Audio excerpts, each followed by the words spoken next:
Welcome to the Sound of Ideas from IdeaStream Public Media. I'm Stephanie Haney. Thank you for being with us.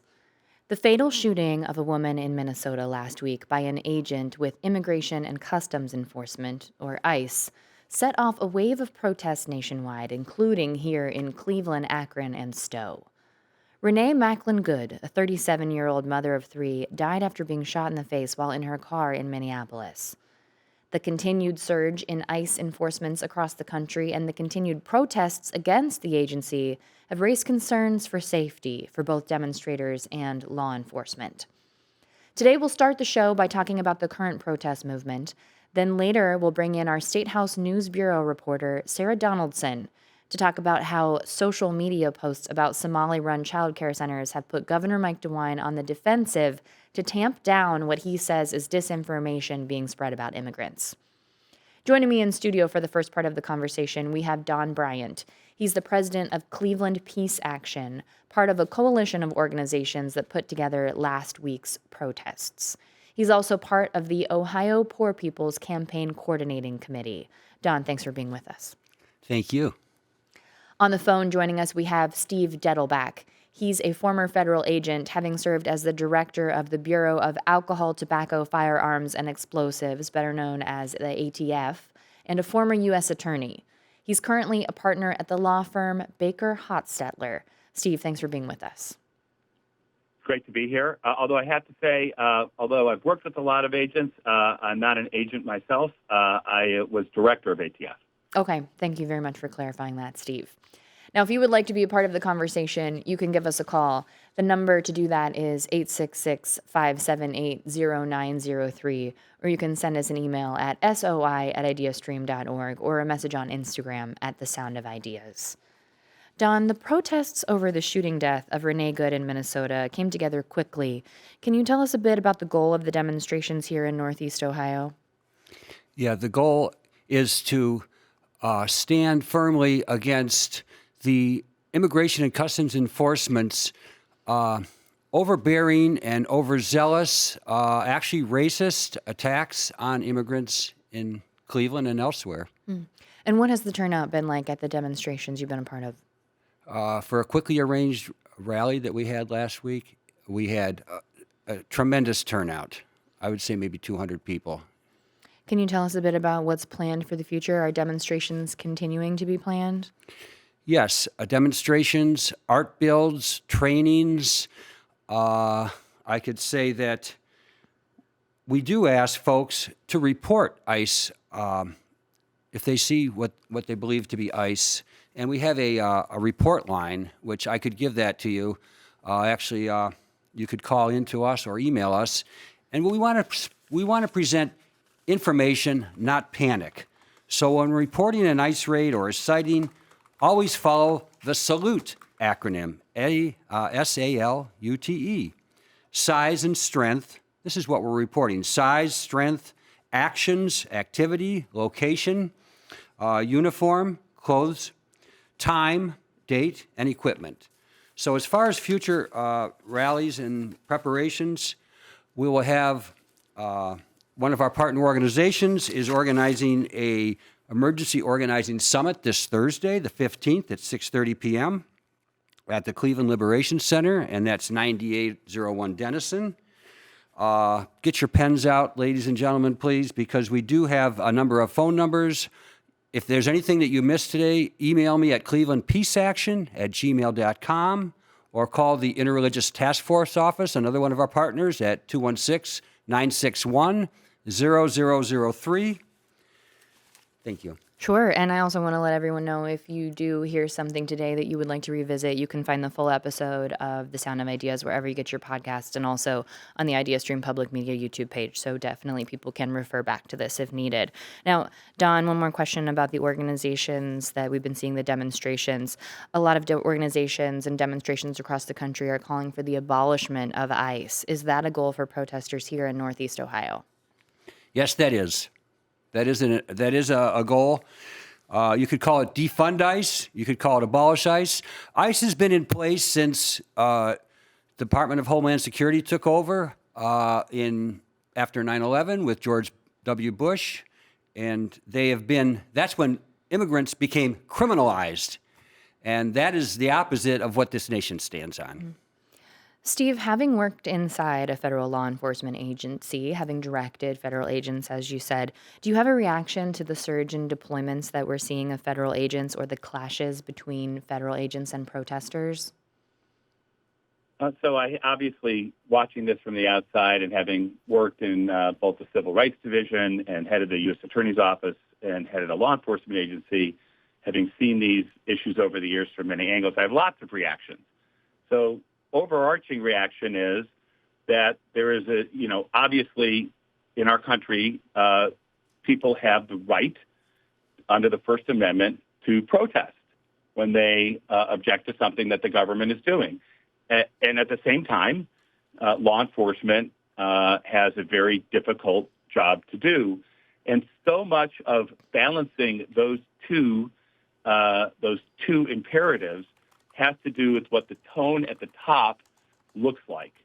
I worked very closely for a long time with a guy named Chuck Ramsey. Chuck was he's a 40-year cop and the longtime police chief of both Washington and Philadelphia, places that have a lot of protests.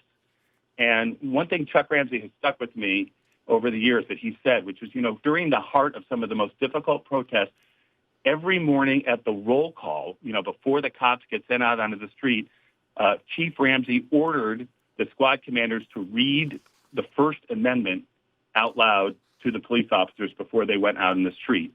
And that's not to say that that's going to influence every action they take, but that idea of what the tone is. And I'll tell you, the process for looking at some of the things that have happened, including the case last weekend involving the death of Miss Good, is so important to follow. And you have to resist getting out front and before there's any investigation, making conclusory statements about what you are going to say happened, jumping to conclusions, being divisive.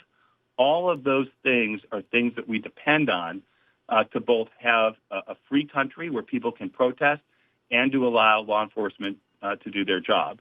And the last thing I'll say is it is so necessary when an incident occurs to have an effective and unbiased investigation into the facts of what happened. I mean, if you're not going to jump out, which you shouldn't, and say, oh, this is what happened before you even do the investigation, then you do have to have an investigation.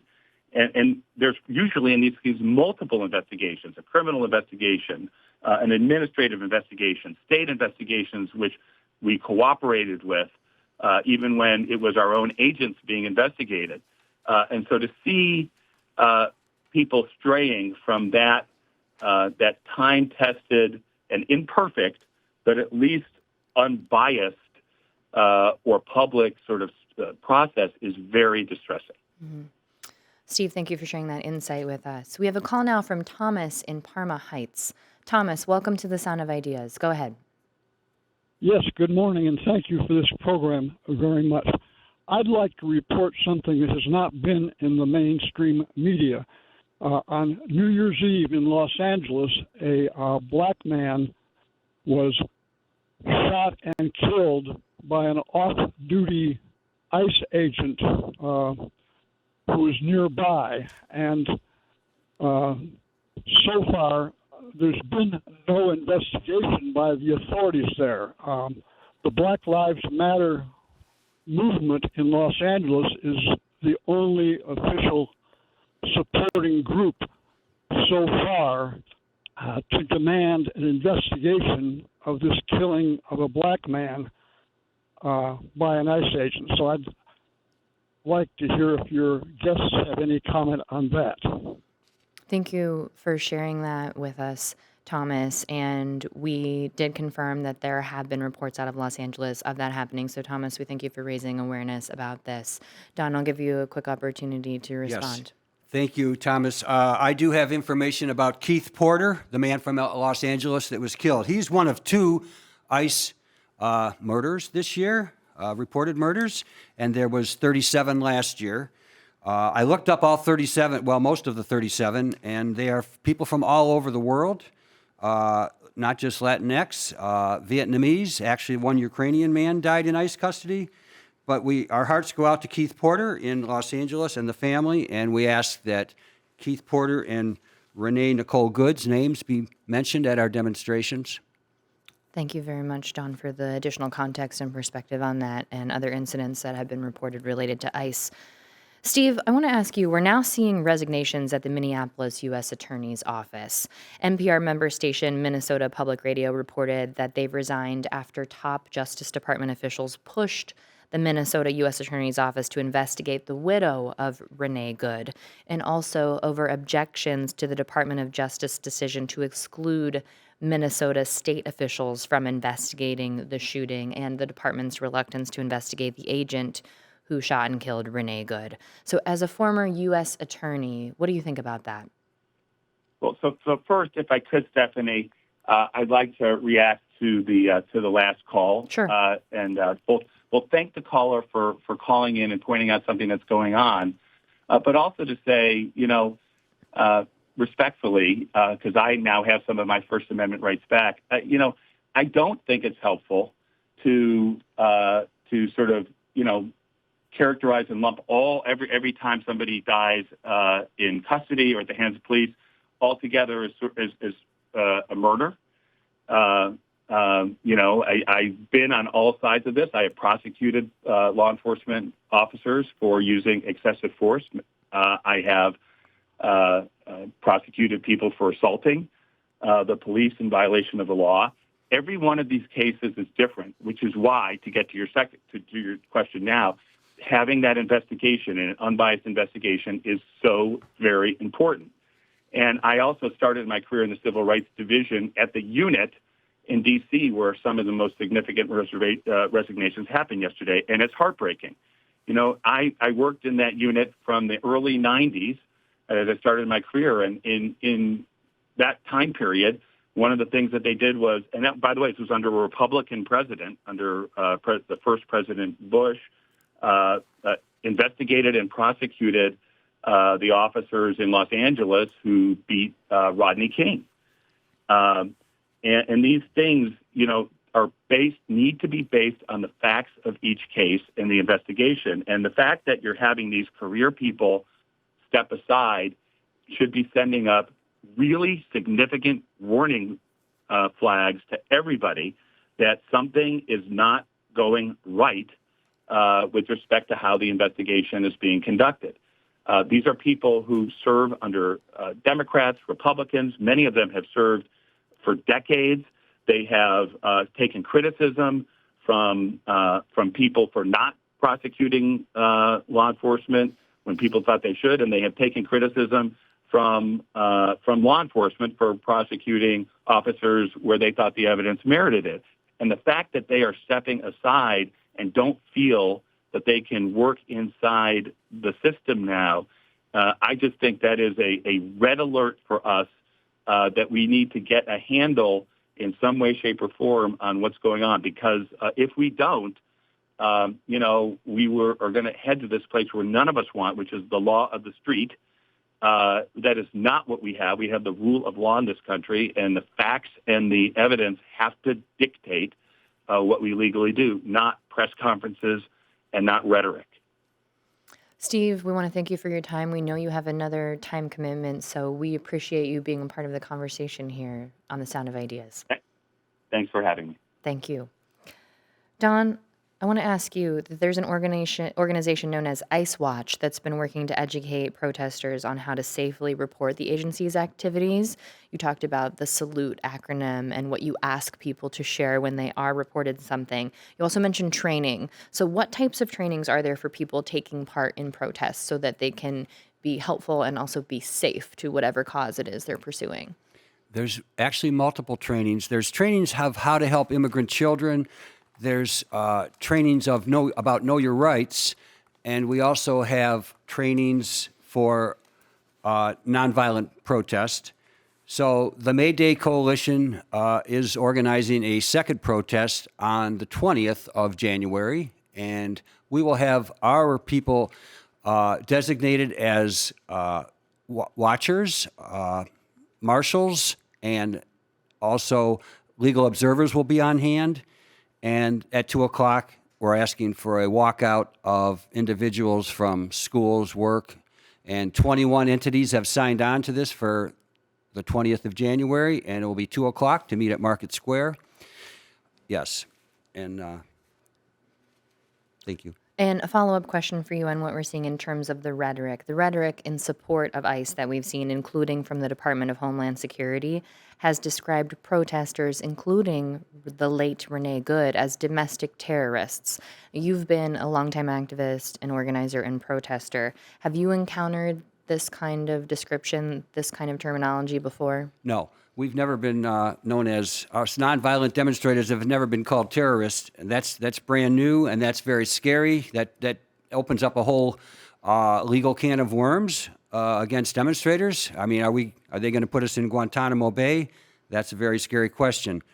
I would tell you that there is like you asked about ICE Watch, there is a local ICE, I believe that's out of Columbus, but we also have one here, and it's called 216-440, and this is a signal group where alerts are reported and disseminated. And to get on that group, I would call the IRTF office, 216-961-0001.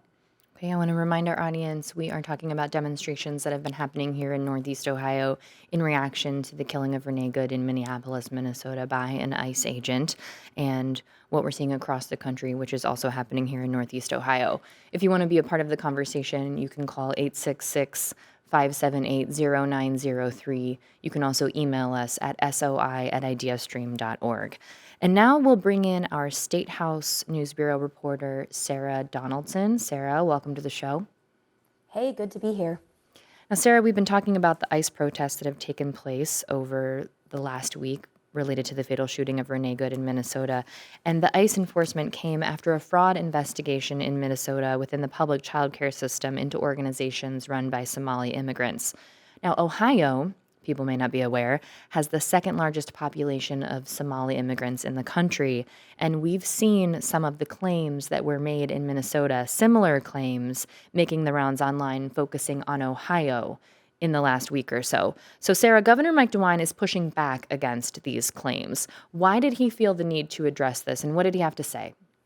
So I think that Governor DeWine ultimately decided to weigh in because these claims were, really starting to spread across social media.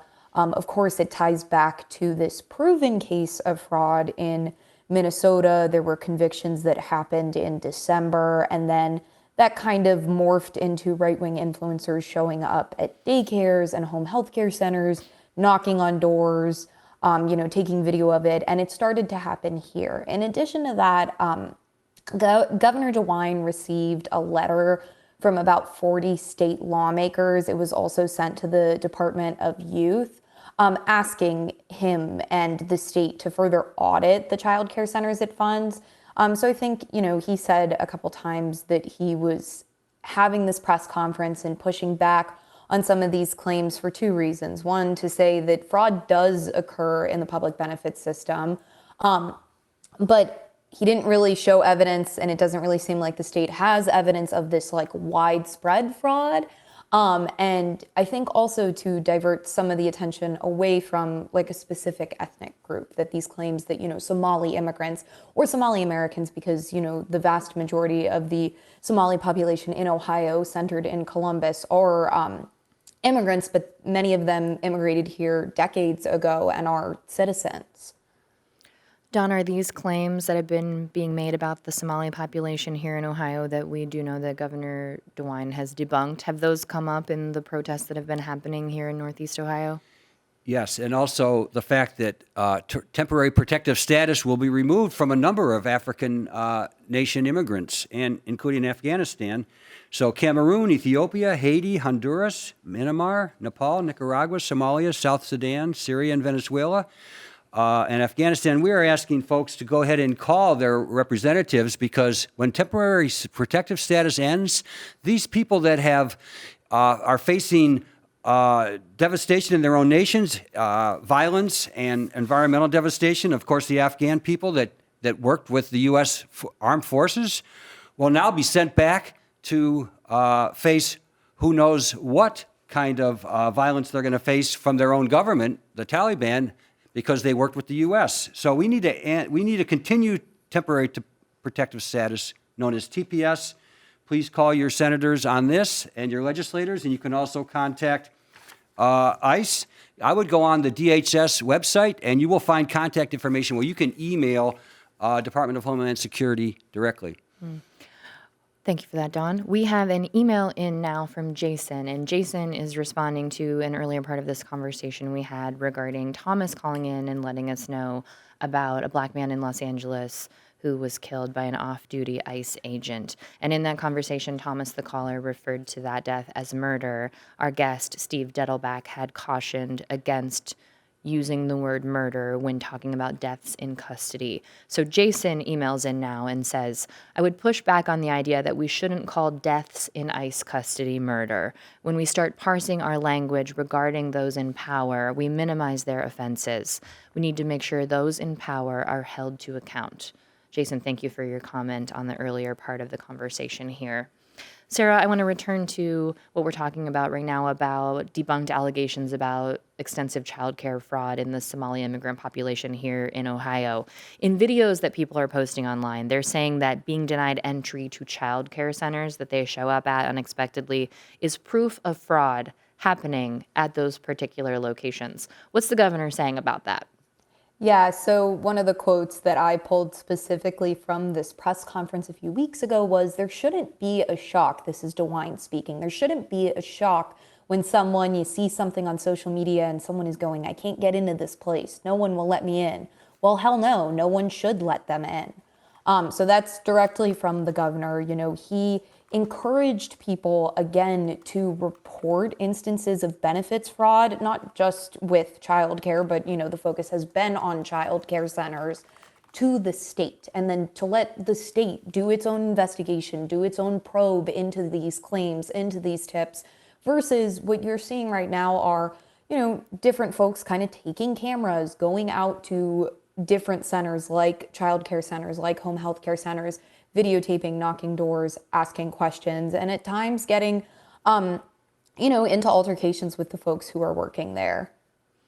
Dawn, as a longtime activist and protester, as we mentioned earlier, what do you think about the tactics that we're seeing of people taking investigations into their own hands and then sharing these moments and conclusions that they come to on social media? Well, we need, as I said, we need to share information and not panic.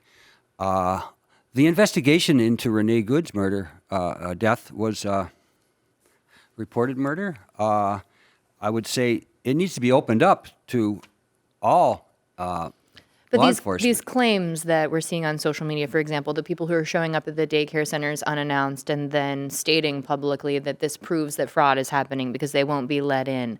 What do you think about that in terms of these claims that are making the rounds on social media? So are these ICE agents that are saying that they're not let in? That's what you're telling me, right? Right. Influencers on social media are doing this, and it has has started this. Go ahead, Sarah. Yeah, just to clarify this, we're not talking about ICE agents. We're talking about, right-wing influencers, folks who are on social media who, I think the first video is a kind of citizen journalist. He calls himself a citizen journalist named Nick Shirley, who posted a pretty long 40-minute video in Minnesota doing this, going and just knocking on the doors of daycares, seeing if someone opens the door, asking them questions about how much it costs to enroll a child, and trying to, I think what these right-wing influencers are trying to do are point out, discrepancies, or maybe saying, well, this person was acting defensive, so maybe they're up to something. Of course, the governor's office has said that they certainly have looked into these instances on social media, and occasionally there is a circumstance where they get a tip and it does turn into, a case against genuine fraud. But a lot of these are things that can be pretty easily debunked as well. For example, there was a claim circulating on social media that a group called the Somali Education Resource Center had registered 40 daycares with the state on the same day. That is not true. The Somali Education Resource Center does not own daycares. It provides meals to daycares. The state and the Somali Education Resource Center are currently kind of in a court battle, according to DeWine, over pulled funding. That pulled funding happened months and months before these claims started circulating on social media, but the state forced an update on its child care registry that caused a lot of daycares to look like they were registered on the same date. So there are folks online who are pointing out, small discrepancies that make it look like in their eyes fraud is happening. And the governor's office says that in a lot of these cases, those discrepancies can be explained by, circumstances similar to this. Thanks for breaking that down for us, Sarah. And Sarah, for now, President Donald Trump's administration has put federal funding on hold for states for childcare. Will this affect Ohioans? Yeah, so it's tough to say because, of course, a lot of efforts by the Trump administration have been subject to the courts in his second term. And the Trump administration says it's frozen federal child care funding kind of in two buckets. There was a freeze to all 50 states for a specific program. And then the Trump administration also said that it was freezing funding to certain Democratic-led states. So, of course, all of this is really interesting because Ohio is a Republican-led state with a Republican legislature, Republican governor. So, Ohio isn't seeing itself maybe under the same spotlight that Minnesota is in that regard. But Governor DeWine did say that if federal money was frozen, the state would start to see effects to child care in about 8 to 10 weeks. But DeWine, as well as the director of the Department of Youth, said that they believe that it would get resolved because they believe that Ohio has the right systems in place to investigate fraud and that the Trump administration shouldn't have any concerns with what Ohio is doing. We have an email now from David in Cleveland Heights, and David writes, I would like to applaud all of the people who are willing to sacrifice their time and risk themselves to go out and protest, and especially to organize the protests such as No Kings. I think that the term domestic terrorism can be applied to the current administration against people, both legal citizens and not, and against democracy in general. While Donald Trump talks tough against dictators in Iran and Venezuela, both of which may be true, he is doing this at home. David, thank you for your perspective. As we wrap up this part of the conversation here, Don, I just want to ask you about what you're seeing in terms of the age difference in people that are coming out for these protesters. Are we seeing young people take interest in this and get engaged? Absolutely. I bristle when I hear people say, well, the young people, they don't want to do it. I mean, my gosh, this is all about young people coming out. I've been demonstrating and planning demonstrations for since 1980, and now I'm actually working with some of the grandchildren and children of people that I've marched alongside with back in the 80s and 90s. So it's very encouraging. And these are all nonviolent protests organized by the May Day Coalition, and we are so happy to see huge numbers of young people coming out. And of course, us old folks are still doing it too. And so it's across race lines, ethnicity lines, and gender lines and age lines. Don, thank you for taking the time to be with us here in studio today. Don Bryant of Cleveland Peace Action, we appreciate it. Thank you. I was stopped on the way back from my trip to occupied Palestine on December 26th and questioned by Department of Homeland Security by 3 different agents as to why I was traveling. So as you know, that the Palestinian Americans or Palestinians are not allowed to come here. So it's definitely all about race as far as our Immigration and Customs Enforcement agency. Thank you. Thank you for the conversation, Don. And Sarah Donaldson, our State House News Bureau reporter, we appreciate the time. Thank you so much. Thank you. Always good to be on. People can find continuing coverage on this topic on WKSU and ideastream.org.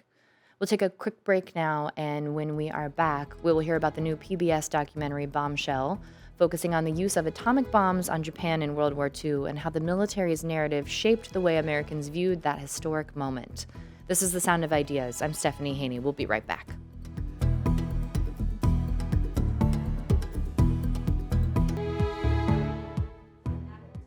You're with The Sound of Ideas from IdeaStream Public Media. I'm Stephanie Haney. Thank you for staying with us. When the United States dropped 2 atomic bombs on Japan to bring about the end of World War II, the initial reaction was one of awe and even celebrating success. The U.S. government painted the atomic weapons as simply larger versions of traditional bombs, with nothing being said of the long-lasting dangers of radiation. The military controlled the narrative around the bombings as much as they could until a few reporters started to dig deeper, documenting the horrors of what was happening in Hiroshima and Nagasaki. Not just the complete destruction of the cities, but the radiation burns, peeling skin, and tens of thousands of deaths mounting in the weeks and months after the bombs were dropped. The new documentary, Bombshell, examines the propaganda around the use of the nuclear bombs and how journalists covered the fallout in the years after the war. One of those reporters was Charles Loeb, a Black reporter based here in Cleveland. With me now to talk more about Bombshell is Ben Lauderman, the writer and director of the film. Ben, welcome to The Sound of Ideas. We believe we have Ben on the line. We'll make sure that that connection is solid. We also have Dr. Felicia Ross with us. She's an associate professor in the School of Communication at The Ohio State University. She's featured in the documentary, often discussing Charles Loeb's journalistic contributions. Felicia, welcome to the show. Thank you. Now, if you would like to join the conversation, you can give us a call at 866-578-0903. You can also email us at soi@ideastream.org. You can also send us a message on Instagram at The Sound of Ideas. And we're going to check again and see if Ben's connection is solid. Ben, are you with us? I am. Ben, welcome to the show. We appreciate you being here. Thank you. Now, Ben, to give us some context for the time we're talking about and how the press was covering the emerging atomic age, there are writers like William Lawrence who wanted to cover science and the splitting of the atom, but the U.S. government wanted to be careful with how much access the press was given. Can you talk about that secrecy at the time? Yeah, in the beginning, this was part of warfare, and the U.S. government was afraid that German scientists were developing an atomic bomb. And the feeling in the U.S. was that couldn't happen, and that if atomic bombs were to be developed, they should be developed by America, not Germany. So that's what happened. And what were the initial thoughts regarding radiation from the U.S. military and how it was discussed with the press? The thoughts were not much. It was an afterthought because the priority was to have a bomb that worked and was successful.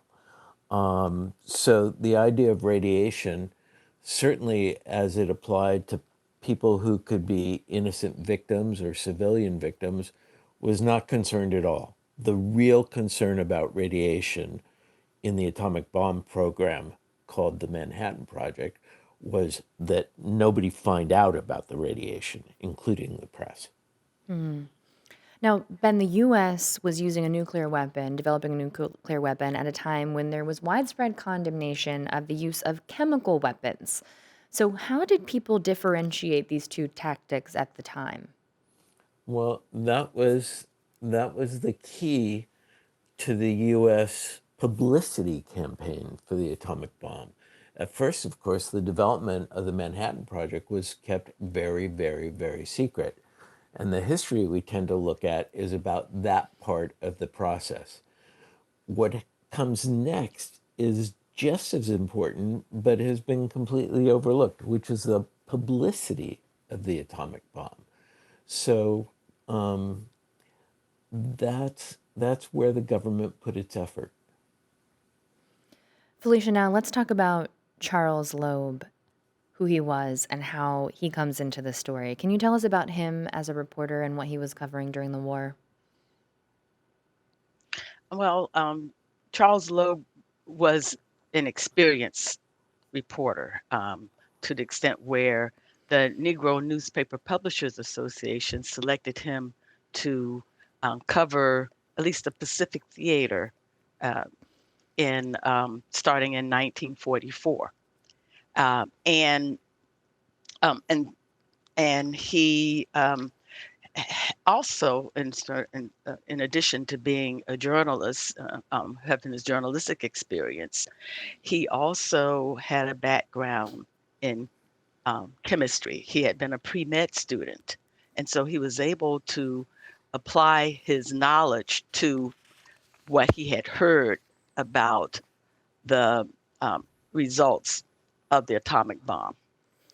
So he had science in his background, and that made him particularly interested to qualify and qualified to cover this particular aspect of the war. Yes, he was able to challenge the um, the line that Ben had noted that there were no radioactive fallout, no radiation sickness as a result of the bomb. He was able to dispute that. Now, when we talk about how the black press specifically covered World War II, were there certain threads and stories that they looked into that were different than other elements of the media? They focused on the treatment and the experience of the Black soldiers, as well as the contributions that people on the home front made, the Black community on the home front made toward the war.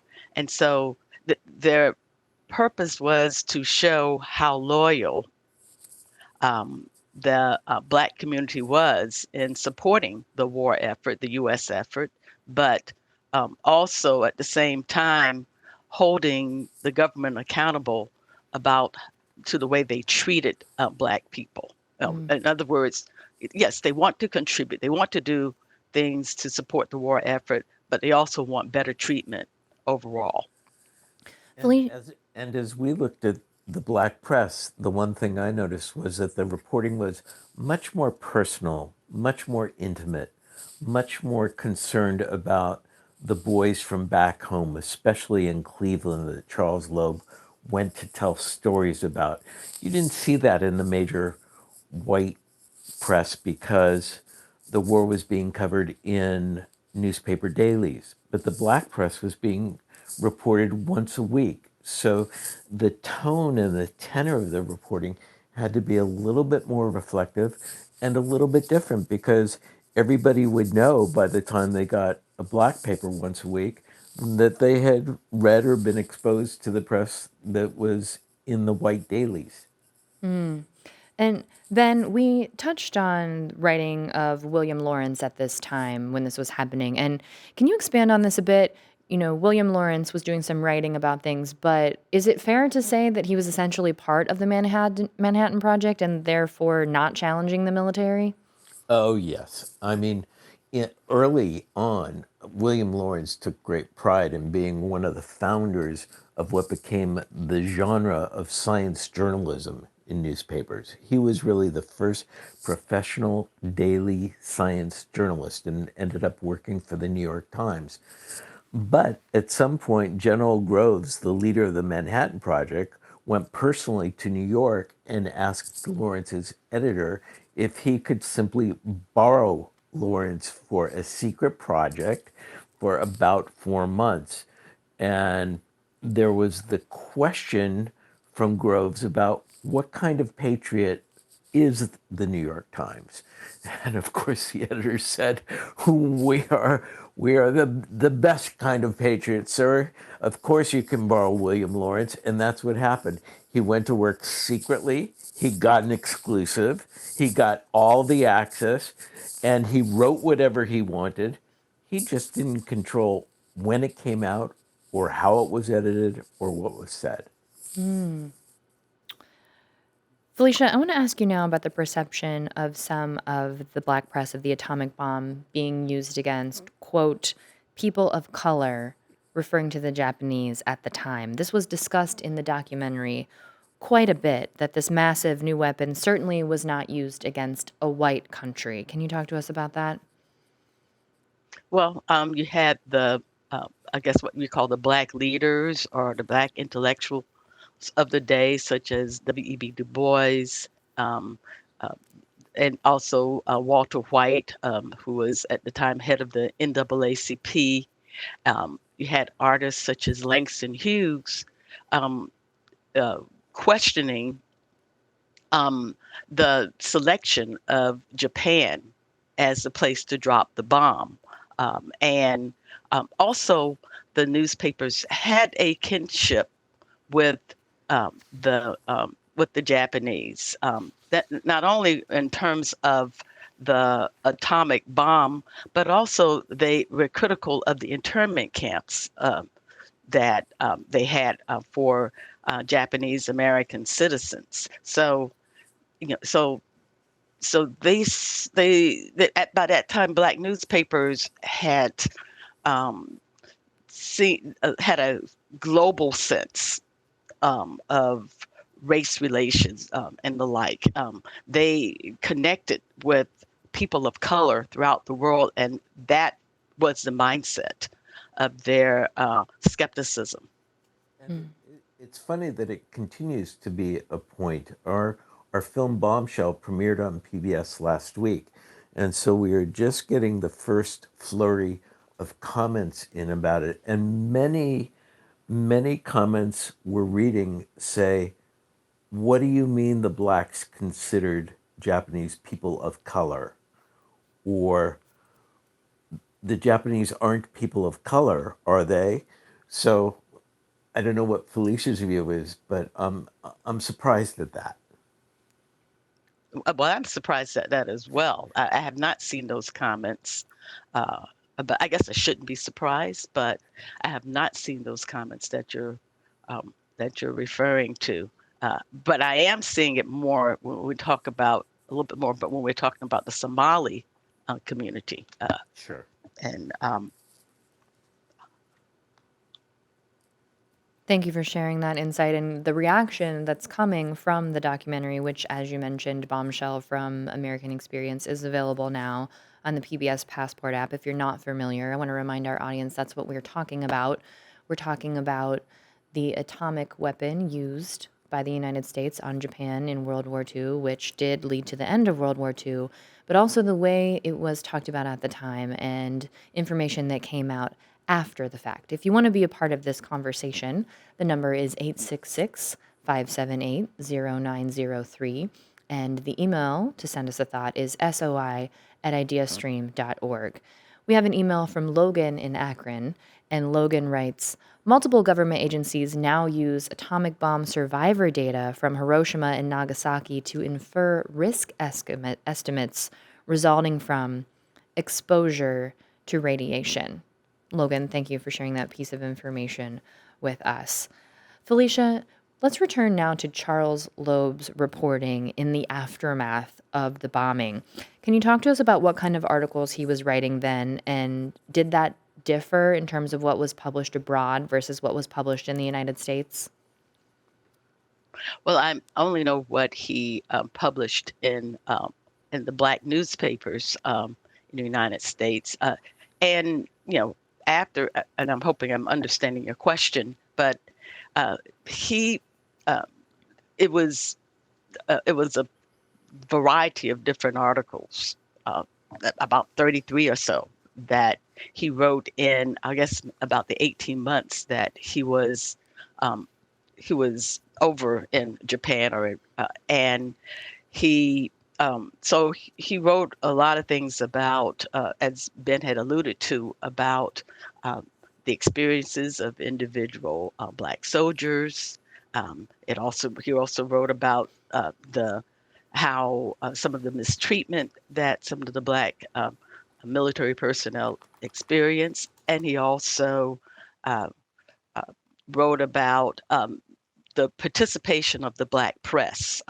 One of the things he was able to do was he was one of the members of the press corps who covered the actual surrender of Japan to the United States, and one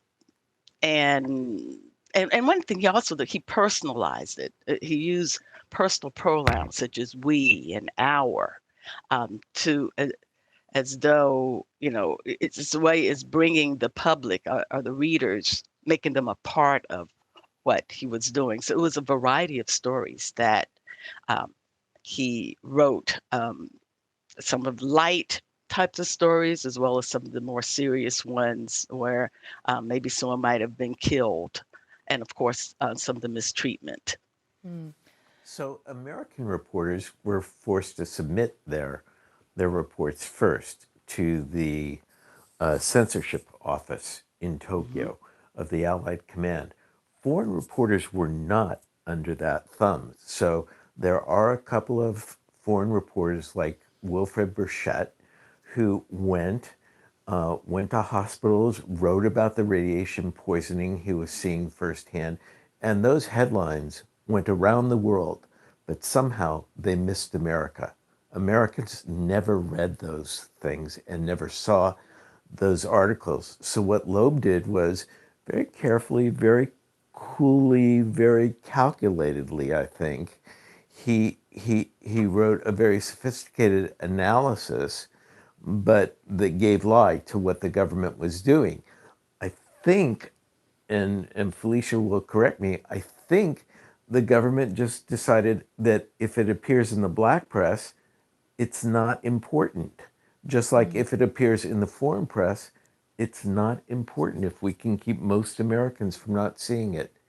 So it wasn't taken with a degree of threat that the mainstream press could have brought but didn't. Felicia, does that feel accurate to you, to a description of the treatment at the time?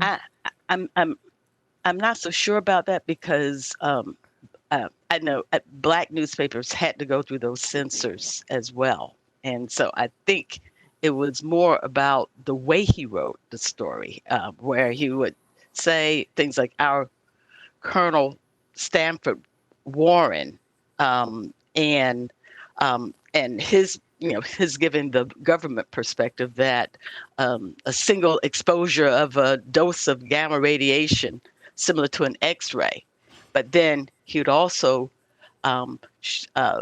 highlight what the Japanese press or the Japanese victims were saying. So he managed to kind of sneak it in a way that it could get around those military censors. We have a call now from Todd And in it might be part of what. Go ahead, Sorry. Felicia. No, I was going to say, and it might be a bit of what Ben was saying about them not taking the black press seriously, but I think it's more that I know they were looking at examining the black press very seriously in that World War as well as in the First World War. Okay. We have a call now from Todd in Ward 1. Todd, welcome to the Sound of Ideas. Go ahead. Stephanie, Felicia, Ben, I've studied thoroughly 11 previous presidents, Truman being one of them. And in the documentary, could you let me know to what degree does the documentary address what Truman team had to consider and openly considered amongst one another the cost to U.S. troops through conventional warfare loss?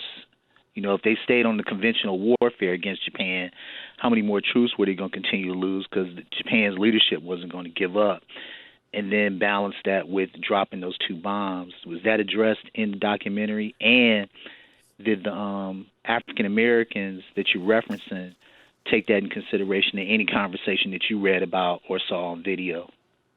Sure. I think what was emphasized in the reporting but wasn't taken all that seriously was that at a conference called Potsdam to divide up Europe after the European War ended, which was before the Japanese War did, Truman was very clear and was negotiating with Stalin about how to divide up Europe between East and West, democracy and communism.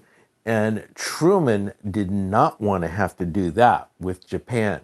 But what he did was he secured from Stalin agreement to come in and have Russian troops invade. So Russian troops were going to be the main invading force, not American troops. And we don't think about that in America.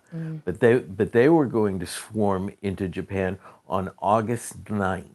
But Truman knew that if this bomb thing could work, that could change the equation before the Russians got in, and he wouldn't have to be in this real estate poker game about Southeast Asia the way he was about dividing Europe. I see. That's all the time we have for this conversation today, unfortunately. Ben Lauderman, writer and director of Bombshell, thanks for being with us. Sure, thank you. And Dr. Felicia Ross from The Ohio State University, featured in the documentary. Thank you for your time, Felicia. Thank you for having me. Bombshell from American Experience is now available to stream on demand using the PBS Passport app. To get the last word on today's topics, you can send an email to soi@ideastream.org or message us on Instagram. We are at The Sound of Ideas. Yesterday, we talked about a measles outbreak in Cuyahoga County and vaccine hesitancy, and Claudia in Kent shared this feedback. I am an early boomer. I recall relief and literally joy of the adults in my childhood knowing that children would be protected from serious diseases by the development of life-saving vaccines. It is really hard for me to understand the resistance, advances in treatment notwithstanding. Thank you, Claudia. Also, yesterday, we talked about the biggest risks and uncertainties when it comes to the economy as we head into 2026, and artificial intelligence came up. Tom sent us this email. A future without a universal basic income paid for by AI profits from displacing workers is a future of widespread destitution. We must tax AI. Thank you for your perspective, Tom. We appreciate it. Tomorrow on The Sound of Ideas, we'll share the findings from an in-depth investigation into Ohio's psychiatric hospitals by the Marshall Project Cleveland. For every episode of The Sound of Ideas, find us wherever you listen to podcasts and on the IdeaStream Public Media YouTube page. You can also hear a rebroadcast of today's episode tonight at 9 on 89.7 WKSU. I'm Stephanie Haney. Thank you very much for keeping the conversation going. We'll see you back here tomorrow on The Sound of Ideas.